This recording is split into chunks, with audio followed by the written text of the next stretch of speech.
The night split when the blocked number returned, and Mara Jin answered anyway. Rain wrote its hurried script on the glass while servers hummed like low threats. A man's voice asked a question no outsider could form. The cadence was casual and cruel. Mara felt the floor loosen, as if the building sighed. Victor Hale said, "Working late again, Mara?" He was not on her phone, yet his tone fit the room like a tailored trap. She had paid someone to pry, and now the door opened the other way. Rook said, "You wanted eyes. Don't flinch when they look back." Her hand stayed still because movement might confess. The voice in her ears smiled without lips. Victor Hale said, "Enjoy the view from my calendar." The words were ordinary and impossible together. Somewhere a copier woke and forgot its purpose, and she realized safety had already ended. The voice carried the weight of hallway keys and open doors. Victor Hale said, "Strange. The calendar shows an admin login from your floor."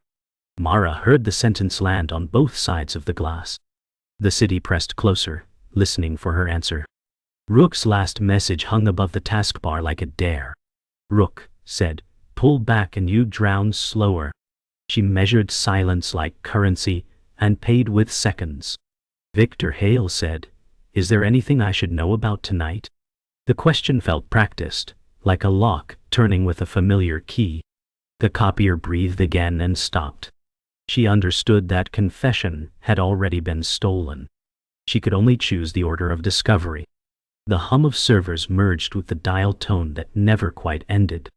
Mara placed the call on speaker and sat, refusing the performance of pacing. Victor Hale said, "Security will audit in the morning." The assurance sounded like a countdown. Rook said, "They will start with your search history, then your Wi-Fi." She noted the order like a prayer reversed. Her name, printed on the HR envelope, watched from the desk edge. Victor Hale said, "You understand why we have to be thorough." He was the kind of careful that closes doors softly. The rain chose that moment to get louder. She pictured storms learning her passwords. The first fracture widened when the line clicked, and another tone joined. Its system chimed like a polite knock. Victor Hale said, "We will reset credentials now." Rook said, "If he owns the stage, do not bow." Mara breathed through clenched teeth, mapping exits she would not use. Her reflection layered over dashboards, a ghost instructing a living woman. Victor Hale said, "Trust begins with transparency." The word trust thinned like cheap glass. She imagined all the things that might cut her on the way out. The copier, finally bored, slept for good. Silence arrived packaged as procedure. Night held its breath for the answer she had not rehearsed. Victor Hale said, "Mara, are you alone in the office?" The question bent around corners, searching for footprints. Rook said, "Say yes, and make it true." She tasted metal like old batteries. She remembered hiring the watcher and forgetting to hide her own windows. Victor Hale said, "Lock up when you leave." The words sounded like mercy and felt like surveillance. When the call ended, the room did not exhale. The rain slowed, but her heartbeat kept the tempo. Those 30 seconds had already set the hour on fire. Dawn arrived like an apology no one meant. The apartment held last night's rain in its walls and let it drip in her chest. Mara Jin sat on the floor and counted the breaths that refused to steady. The phone glowed like a small courtroom, and she was the only witness. Victor Hale said, "I appreciate cooperation." The sentence replayed with the patience of a metronome. Rook said, "Delete nothing, and you still look guilty." Her coffee went cold watching her. She scrolled through unsent drafts and felt each one like a bruise hidden under fabric. The clock talked in seconds, and each one was a quiet accusation. She wanted the day to choose her or discard her and stop hovering. The room did not move until she stood. The kitchen sink gathered tiny storms and let them spin. Mara Jin opened her laptop and watched the cursor blink like a pulse in the wrong place. Har had sent a meeting for 9 that wore a smile in the subject line. Victor Hale said, just a quick alignment. Alignment felt like a wall that moves when you lean. Rook said, they will talk about policy and mean leverage. She read the employee handbook and found herself in the margins. The toaster clicked and she flinched as if truth had popped up. She rehearsed versions of no, and each one betrayed something else. The morning looked innocent and tasted like metal. She closed the laptop and carried its weight like a confession. The train tunneled through its own echo, and everyone stared into private weather. Mara Jin stood near the door and let the glass return a version of her she could not defend. Victor Hale said, transparency keeps us safe. The word safe clicked like cuffs. Rook said, he wants you to narrate the trap for him. She watched station names arrive and leave without memory. A child laughed, and the sound bounced off her chest and fell. She pictured her search terms lined up like suspects in a bright room.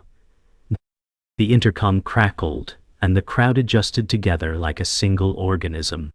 Her reflection mouthed a question she did not answer. She counted stops the way you count mistakes when you cannot fix them. The lobby smelled like citrus and performance. Security smiled with the precision of a badge reader. Mara Jin crossed the marble and felt it measure her. Victor Hale said, come by when you settle in. Settle implied a safe surface she did not possess.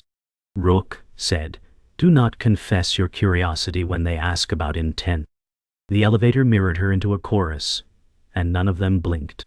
She watched floors vanish in sequence like alibis.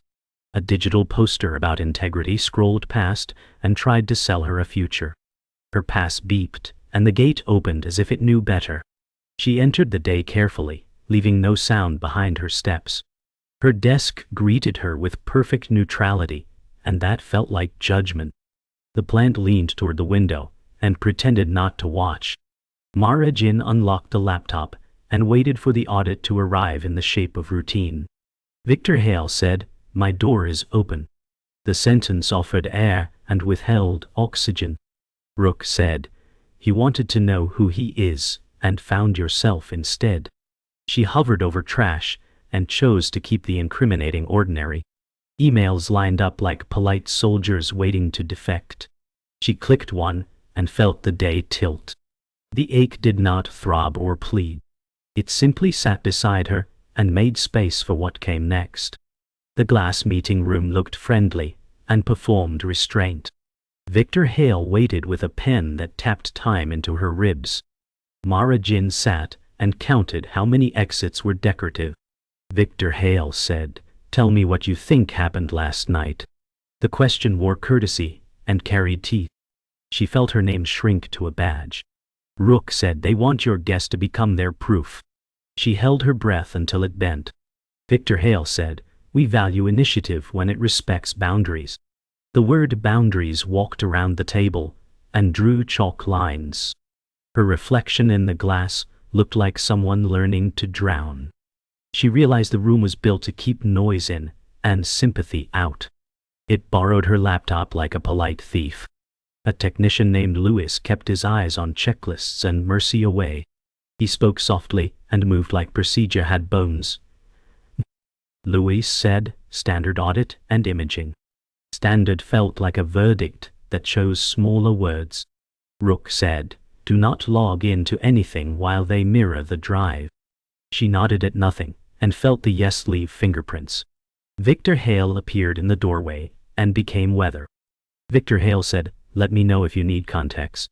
Context meant a story already written. She watched her cursor freeze and understood how stillness could accuse. The archive room smelled like cardboard and held old mistakes gently.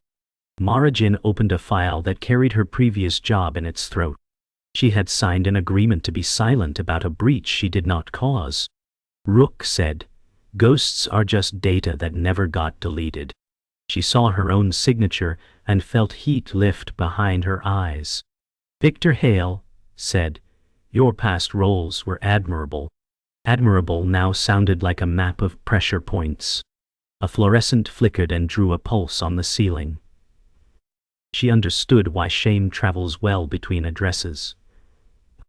The box closed and kept the air. The dust did not move when she left. The team stand-up pretended to be harmless. Screen share windows arranged faces like polite planets. Victor Hale said, "Thank you for safeguarding client trust." Trust slid across the call like oil on water. Mara Jean answered with steady words that did not feel owned. "Rook," said, "he is taking attendance for loyalty." She watched the chat fill with affirmations that tasted like chalk. Her camera stayed on and her pulse tried to hide. Victor Hale said, "We will revisit permissions shortly."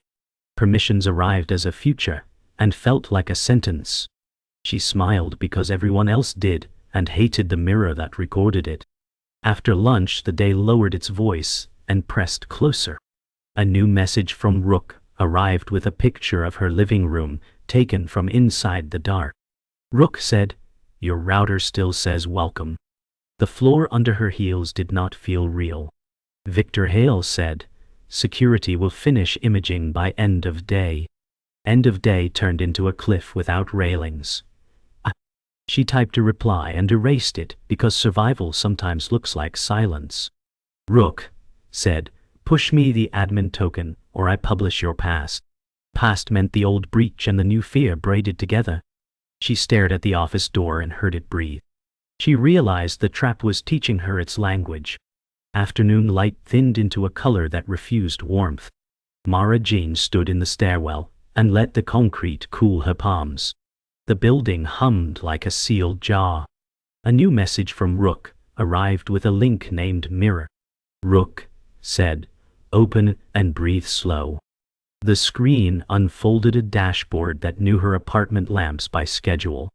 It graphed her insomnia like revenue. Victor Hale said, "Swing by before you head out." His timing felt scripted by someone counting her steps. Rook said, "You weren't spying on him. You were onboarding for me." The sentence moved the floor 2 inches lower. She tasted copper that wasn't there. She understood the cameras she feared were facing the wrong way all night. The mirror page bloomed into a city of her habits. It labeled rooms and predicted moods with the arrogance of averages. Rook said, "You trained me with every login and every pause." Heat climbed her throat and stalled. Victor Hale said, "Transparency is partnership." Partnership now felt like a word that eats smaller words. The dashboard mapped her commute, her playlists, her dead zones. Rook said, "You clicked consent when you wanted speed." A graph pulsed each time she typed his name. She watched her life line up like a parade she never planned. The lie cracked. The target had always been the one carrying the key. Victor Hale waited in his office with the blinds half closed like careful eyelids. He gestured to a chair and drew the silence tight. Victor Hale said, "We run periodic resilience tests." Tests slid toward her like ice. Rook said, "Ask him who signed the vendor." She watched a folder marked assurance rest beside a fountain pen that had weight. Victor Hale said, "An external actor probed our perimeter last quarter." External sounded domestic in this room. She pictured his portrait watching the first night. Rook said, "He hired us to scare the mice, then fed me your trail." Her pulse drummed against a glass that did not break.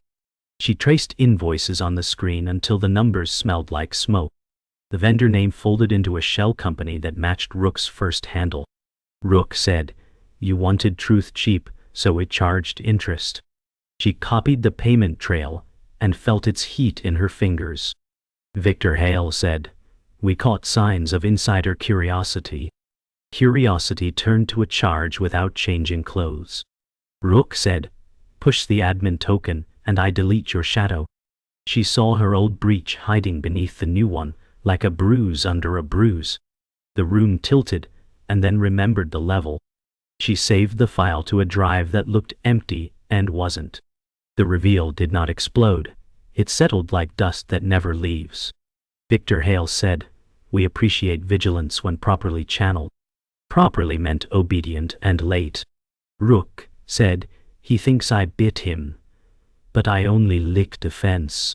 She stared at the city and saw it mirrored in the black screen. Every surface volunteered a version of her. Victor Hale said, "We can move forward if nothing else surfaces." Nothing else already stood beside her wearing her name. "Rook," said, "choose a side and pay the price in advance." She closed her eyes and counted to 8. When she opened them, the picture had stopped lying. The hour hardened when Mara Jin stepped into Victor Hale's office with the drive in her palm. The blinds cut the skyline into measured stripes that looked like rules. Victor Hale said, "You chose an interesting afternoon for surprises." She laid the ledger printouts between them like a thin fire. Mara Jin said, "You hired the test that stalked your staff." He tapped his pen and did not blink. Victor Hale said, "Vendors audit systems, not people." The invoices disagreed in tidy columns. "Rook," said say, the shell name, and watch him flinch. She did, and the air moved. Victor Hale said, "Mind your tone, Mara." The pen stopped tapping and became a warning. She realized she had come for truth and found appetite. The room waited to see which one ate first. Power joined the table with water glasses and folded empathy. The policy binder arrived like a hymnal. Victor Hale said, "We are here to clarify intentions." Intentions sounded like handcuffs with velvet wraps. Mara Jin said, "I paid a contractor to watch my boss because fear outran trust." The sentence shook the room and then sat down. "Rook," said Token now, "or your old breech sings." She felt the past knock from inside her ribs. Victor Hale said, "This confirms improper surveillance." The word improper tried to dress as justice. She slid the vendor trail forward and watched eyes change temperature. Mara Jin said, "Your test measured me, not risks." Silence finally stopped pretending it was neutral. The server room answered in wind and blue. Fans roared like a rehearsed storm. An alert ribbon crawled across a console and spelled her name without mercy. "Rook," said a taste, not a flood. She saw the mirror tiles blink to life and list her lamps and doors. Mara Jin said, "Stop using me as the perimeter." Victor Hale said, "Stand down and hand over credentials." The command mistook obedience for repair. She pulled the network map on screen and traced payments to the shell's address. Mara Jin said, "You built this fear and taught it our roots." The room felt smaller than the cables suggested. The proof was louder than the fans. The floor screens bloomed with the mirror dashboard because she let them. Desks became witnesses. Victor Hale said, "This is unauthorized." Unauthorized sounded tired beside the crowd's inhale. Rook said, "He sells transparency and invoices the blind spots." Faces turned like a tide drawn by a new moon. Mara Jin said, "He called it resilience and made our lives a dataset." Par moved toward the power strip and then hesitated. Victor Hale said, "End this now." She held the remote and felt its weight like a verdict. The dashboard graphed their arrivals and their grief. The room understood what loyalty had cost. The breaking point arrived without poetry and did its work. Mara Jin said, "I hired a hacker because I was afraid of you." The sentence stripped the paint from the room. Victor Hale said, "You endangered the company." Company felt smaller than the harm it hid.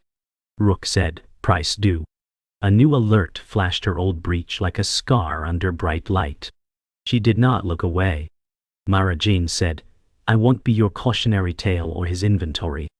She set her badge on the desk and the plastic sounded final. Victor Hale said, "You are making a mistake." The mistake had already been made by everyone here. She chose which one she would own. Something sacred cracked and did not get repaired. The building let her go without ceremony, and that was its last kindness. Wet pavement kept the day's light like a rumor that would not die. Mara Jin walked 3 blocks before her pulse agreed to be counted. She opened the ethics portal on a borrowed phone and sent a ledger, the mirror shots, and shell path. Mara Jin said, "This is my record, not my revenge." The sentence steadied her spine enough to stand still. Victor Hale said, We can revisit terms in a voicemail that tried to sound generous. Generous arrived late and empty. Rook said, "Pull the token or I spill your decade." She deleted nothing and chose witnesses instead. The city did not applaud. It simply kept her secret long enough to mail it. Hush staged the exit like a quiet play that ends before applause, unwind. The forms asked for dates and pretended not to need history. And oh, a severance paragraph arrived wearing a gag. Our manager Dana said, "Standard separation with confidentiality." Standard had new teeth today. Mara Jin said, "No NDA for silence about harm." Her voice surprised the glass and did not shake. Victor Hale said, "Let us avoid escalation." Avoid sounded like a curtain for smoke. She laid the invoices down again and watched calm expressions go arithmetic. Our manager Dana said, "We will process without the clause." The signature was smaller than the price. She returned the badge and kept the name it carried. Home recognized her and asked nothing. She unplugged the smart bulbs and the hub that called itself helpful. The router blinked like an apology learning new words. "Rook," said, "I still see your heartbeat on the grid." The message arrived and failed to own the room. Mara Jin said, "You do not." She read the case number back to herself like a spell. Cyber Unit Officer Lin said, "Preserve all logs and devices in place." The instruction felt like a railing on a dark stair. She placed each cable down as if it were a witness with breath. The apartment grew quieter than blame, and less afraid than before. The board met behind glass that swallowed echoes. She did not enter. She stood with the security guard and watched names glow on a screen like weather. Pair Director Ames said, "No comment during internal review." Review walked past her like a stranger wearing her coat. Victor Hale said, "We thank our teams for resilience," in a memo that blessed the mess. Investigator Patel said, "We have your packet and a follow-up set for Friday." The calendar ding sounded like a gavel that refused theater. She pictured the mirror dashboard dimming one tile at a time. Justice did not cheer. It breathed and kept count. Morning arrived with a thinner light that told the truth without favor. The inbox held confirmations and silence in equal measure. 2 coworkers sent hearts and no words. Another sent a link to job postings with no greeting. Victor Hale said, "Transition will be handled professionally." Professionally now meant distance. "Rook," said, "Last offer for peace." The message did not find oxygen. Mara Jean said, "I will live with the audit on my name." The sentence felt like keys handed to a future that checks locks twice. She brewed coffee and let it cool while the apartment remembered its own shape. Peace came, but it charged at the door. Morning carried no victory, only paperwork that knew where to press. Mara Jean sat beneath a humming vent while a recorder watched her breathe. Investigator Patel said, "Walk me through the sequence once more." The room offered water and no rescue. Mara named the vendor, the shell, the mirror, and the message that mapped her sleep. Investigator Patel said, "Your evidence is consistent with coercion and misuse." The word, misuse, felt smaller than the bruise it covered. Victor Hale said, "We cooperated fully," in a statement printed for cameras elsewhere. Rook said, "You think law is louder than appetite." She signed a transcript that could not return what it cost. Clarity arrived like winter light, exact, indifferent, and necessary. Outside, the city performed continuity with buses and damp newsstands. A cafe window held her reflection beside a tip jar that felt like a verdict. A former teammate texted 3 words that meant exile. The screen said, "Take care, please." Victor Hale said, "We wish her well," in a memo that forgot her name by noon. Rook said, "No one will hire a red flag." She stirred coffee and watched the spoon orbit a gravity she did not choose. A job board opened like a polite room with locked drawers. Mara Jean said, "I will wear my record where a badge once lived." The afternoon did not object. It simply kept time and waited for the next receipt. Dusk took the edges off buildings and left the corners for judgment. The raven icon blinked into the chat like a dare that knew her pulse. Rook, said Final Chance, token for silence. The apartment listened like a witness that did not testify. Mara Jin said, you used my fear to build a market. The cursor paused as if shame required bandwidth. Rook, said everyone pays someone to stare. She let the quiet stand until it became a wall. Mara Jin said, I report your handle with the ledger you helped write. The send key clicked with the sound of a small door closing. Night did not reward her. It only stopped pretending to be undecided. The headline arrived without triumph and wore commas like cautions. An internal notice placed Victor Hale on leave pending review, and the board thanked resilience again. PPAR Director Ames said, we are committed to trust. Trust limped through the paragraph and left smudges. Investigator Patel said, your cooperation remains critical this week. Cooperation sounded like a ladder with missing rungs, and still useful. A neighbor knocked to return a package that had learned rain. Mara Jane said thank you, and meant it beyond cardboard. The building swallowed elevator chimes and thought about tomorrow. Justice looked smaller than television promised, and more alive than rumor. Midnight took the room and left a lamp like a lighthouse for one. She opened the voicemail she had recorded and never sent, the one that belonged to the first night. The audio stuttered, and then carried her earlier breath forward. Past Mara Jin said, I think I made something I cannot undo. The apartment held the sentence like glass holds a crack. Present Mara listened without rescue, and did not pause. She pressed record again because endings require witnesses. Mara Jin said, I wanted him watched because I wanted to be seen. The line landed and did not bounce. It was not mercy. It was the map that remains when the fire goes out.